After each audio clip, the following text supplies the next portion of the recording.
IQ या फिर intelligence quotient एक ऐसा स्कोर होता है जो एक इंसान की जनरल मेंटल कैपेबिलिटी को मेजर करता है। यानी एक इंसान कितनी जल्दी मुश्किल प्रॉब्लम्स को सॉल्व कर सकता है, नई चीजों को कितनी जल्दी सीख सकता है, हर समय बदलते एनवायरनमेंट में कितने अच्छे डिसीजंस ले सकता है और एब्स्ट्रैक्टली सोचकर कितनी चीजों में पैटर्न्स ढूंढ सकता है। IQ एक ऐसा स्टैट है जो बहुत से लोगों को ऑफेंड करता है, लेकिन सेम टाइम पर अगर आप ये समझना चाहते हो कि आपको किस तरह का करियर सूट करेगा, आपको किस तरह की एजुकेशन चाहिए होगी, या फिर अगर आप ये प्रिडिक्ट करना चाहते हो कि एक इंसान अपनी जिंदगी में कितनी सक्सेस हासिल कर सकता है, तो IQ इन एरियाज का सबसे एक्यूरेट प्रिडिक्टर है। और तभी आज हम IQ के कुछ ऐसे फैक्ट्स डिस्कस करेंगे जो सच होने के बावजूद काफी कंट्रोवर्शियल हैं। नंबर 1, IQ को बढ़ाना इम्पॉसिबल है। आपको इंटरनेट पर ऐसी बहुत सारी वीडियोस और आर्टिकल्स मिलेंगे जो आपको बताएंगे कि आप अपना IQ कैसे बढ़ा सकते हो, पर असलियत में ये क्लेम झूठा है। अभी तक हम कोई ऐसा साइंटिफिक मेथड डिस्कवर ही नहीं कर पाए हैं जो हमारे IQ को पॉजिटिवली इन्फ्लुएंस कर सके।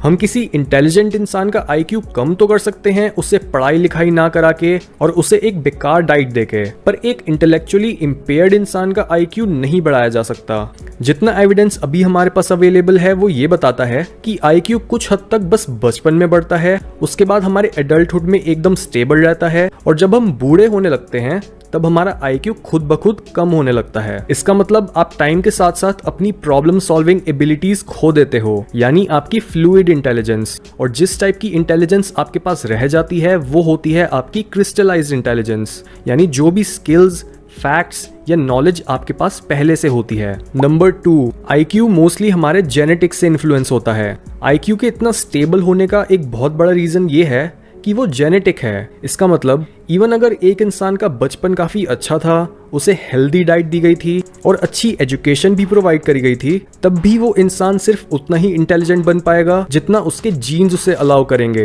नंबर 3, सबसे ज्यादा और सबसे कम इंटेलिजेंट दोनों कैटेगरीज के लोग मेल्स ही होते हैं। ये इसलिए होता है क्योंकि इंटेलिजेंस एक ऐसा ट्रेट है जो हमारे सर्वाइवल के चांसेस को बढ़ाता है। इसके साथ ही जस्ट बिकॉज फीमेल्स के लिए रिप्रोडक्शन की कॉस्ट मेल्स के कंपैरिजन में ज्यादा होती है और इसकी वजह से वो काफी चूजी होती हैं ताकि वो सिर्फ सबसे इंटेलिजेंट और केपेबल मेल के जीन्स को ही अगली जनरेशन में पहुंचाएं, ना कि एक लूजर के, तो नेचुरली मेल्स के बीच इंटेलिजेंस, डिजीज और इवन फिटनेस की वेरिएबिलिटी काफी ज्यादा होती है ताकि फीमेल्स के पास सफिशिएंट चॉइस हो और वो इतने सारे मेल्स में से सबसे फिट और इंटेलिजेंट मेल को चूज कर पाएं। इस वजह से IQ डिस्ट्रीब्यूशन में ज्यादातर फीमेल्स एवरेज स्कोर करती हैं, पर जब हम IQ ग्राफ के एक्सट्रीम्स में जाते हैं तो वहां सिर्फ मेल्स ही होते हैं। नंबर 4, आपका IQ आपकी डेस्टिनी नहीं है। आपने ये कोट तो सुना ही होगा कि hard work beats talent when the talent doesn't work hard. इसका मतलब इवन दो आपके अंदर कोई जीनियस लेवल इंटेलिजेंस नहीं है और आप दुनिया के सबसे टैलेंटेड इंसान नहीं हो,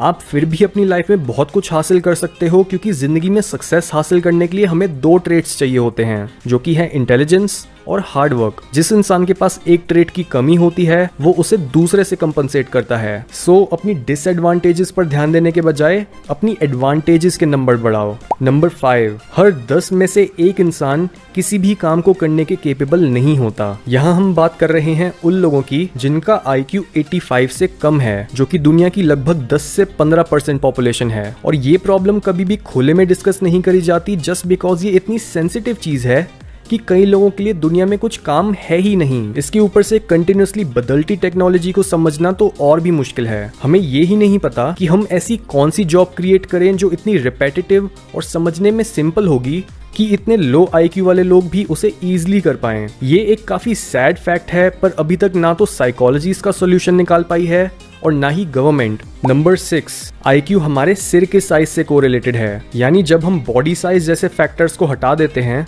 तो जो लोग IQ टेस्ट्स में काफी हाई स्कोर करते हैं उनके दिमाग का साइज और उस वजह से उनके सिर का साइज एवरेज लोगों से थोड़ा ज्यादा होता है। इसके साथ ही उनके न्यूरॉन्स पर एक्सॉन्स यानी न्यूरॉन का लंबा धागे जैसा पार्ट वो भी बाकी पॉपुलेशन से ज्यादा मोटा और डेंस होता है, जिससे कोई भी इलेक्ट्रिकल इंपल्स जो कुछ इंफॉर्मेशन कैरी कर रही होती है वो दिमाग तक ज्यादा एफिशिएंटली पहुंच पाती है। नंबर 7, हाईली इंटेलिजेंट लोग हाईली स्टूपिड भी हो सकते हैं। ये आयरनी इसलिए एग्जिस्ट करती है क्योंकि IQ और विजडम में कोई रिलेशन नहीं है। एक इंसान IQ टेस्ट में काफी हाई स्कोर कर सकता है और एट द सेम टाइम वो कुछ ऐसा काम कर सकता है जो एक एवरेज इंसान अपनी कॉमन सेंस और विजडम की वजह से कभी नहीं करेगा। ये डिफरेंस होता है नोइंग और अंडरस्टैंडिंग में। इस कैटेगरी में वो लोग आते हैं जो अपनी इंटेलिजेंस की वजह से काफी ईगोइस्टिक बन जाते हैं और प्रैक्टिकल दुनिया से टच खो देते हैं। नंबर 8, डेवलप्ड कंट्रीज में बाकी कंट्रीज के मुकाबले IQ तेजी से बढ़ रहा है और इसके कई रीजंस हैं। जैसे डेवलप्ड कंट्रीज में ऐसी पॉपुलेशन बहुत कम है जिसे हेल्दी ग्रोथ के लिए सफिशिएंट न्यूट्रिएंट्स और डाइट नहीं मिलती। इसके साथ ही आजकल के ज्यादातर बच्चों को शुरू से ही इतनी सारी इंफॉर्मेशन और गैजेट्स का एक्सेस दे दिया जाता है जिससे उनका दिमाग शुरू से ही इतनी इंफॉर्मेशन को प्रोसेस करने की आदत डाल लेता है। हाउएवर, इसका मतलब ये नहीं है कि हम एज अ स्पीशीज स्मार्ट बन रहे हैं, क्योंकि कुछ डेकेड्स में जब हम दुनिया के हर इंसान को खाना और हेल्थ केयर प्रोवाइड कर देंगे और ग्लोबल IQ एकदम स्टेबल हो जाएगा, तब हम इसी ट्रैप में वापस आकर फंस जाएंगे कि हम अपना IQ कैसे बढ़ाएं। नंबर 9, किसी भी तरह की ब्रेन पजल या फिर ब्रेन ट्रेनिंग गेम आपको स्मार्ट नहीं बनाती। ऑल्दो ऐप स्टोर्स ऐसी ऐप से भरे हुए हैं जो क्लेम करती हैं कि वो आपके दिमाग को शार्प बनाएंगी या फिर उस पर्टिकुलर गेम को खेलने से आपके दिमाग की एक्सरसाइज होगी, पर अभी तक ऐसा कोई सॉलिड प्रूफ बाहर नहीं आया है जो ये बताए कि ये गेम्स आपकी कॉग्निटिव एबिलिटीज को इम्प्रूव कर सकती हैं। जितनी भी रिसर्च हुई है वो ये बताती हैं कि जब भी आप कोई ब्रेन ट्रेनर गेम खेलते हो तब आप ओवर टाइम बस उस स्पेसिफिक गेम और उससे सिमिलर गेम्स में बेटर होते हो, किसी भी दूसरे टास्क में नहीं। पर एक रियल ब्रेन ट्रेनिंग ऐप वो होगी जो आपकी जनरल प्रॉब्लम सॉल्विंग एबिलिटीज को इम्प्रूव करेगी।